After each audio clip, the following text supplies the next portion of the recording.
One of the more useful properties in analysis that comes up all the time is this triangle inequality, which says that the absolute value of a plus b is less than or equal to the absolute value of a plus the absolute value of b.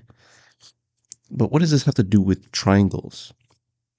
So I'm going to approach this by way of a distance function. So suppose that we have some way of measuring the distance between any 2 points, let's say of some space, we'll call it x.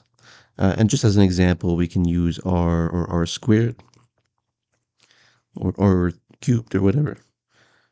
And I'm going to denote this by a d. So let x and y be any 2 points and denote by d of xy the distance between x and y.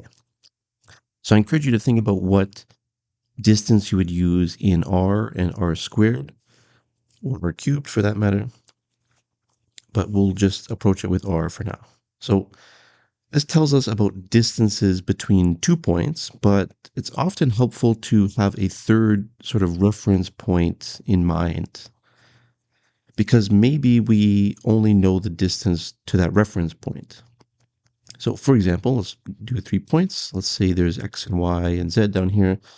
Then we can plot all their distances in a triangle. So this is where the triangle part of triangle inequality comes from.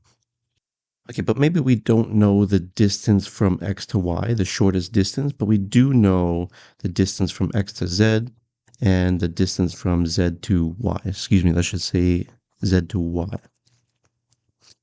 So for example, if you're in a town with a friend and you both know how long it takes to get downtown, but you don't know how long it takes to get to each other's places, then you might have this reference point in mind. Okay, so we can't necessarily get the exact distance between x and y from this information, but we can say something for sure. In particular, that the distance between x and y must be less than or equal to the distance between x and z to y, because this latter part is going the long way around this triangle here. So going basically all this says is going the shorter way is less than or is less distance than going the longer way. And this is why it's called the triangle inequality. Okay, this inequality comes up almost everywhere in analysis. And I had a professor joke with me once that if you're ever stuck on an analysis problem, you could probably get away with saying that the remainder of the argument is a simple consequence of the triangle inequality. It shows up absolutely everywhere.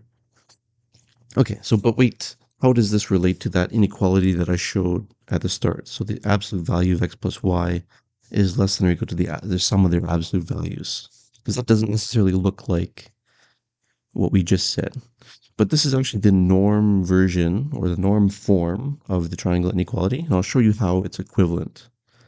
So note that the absolute value of x plus y is the absolute value of x minus negative y, but that's the distance between x and negative y. So we can interpret that as a distance.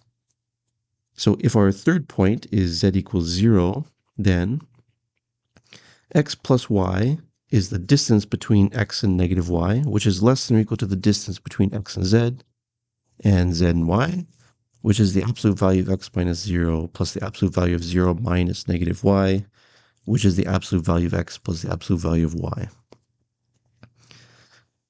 So this is why it's called the triangle inequality. So questions for you to consider. One, when is the inequality, the triangle inequality, actually an equality? So what conditions on x and y do we need to be an equality? And two, can you prove the so-called reverse triangle inequality, which says that the absolute value of the difference of their absolute values should be less than or equal to the absolute value of their difference?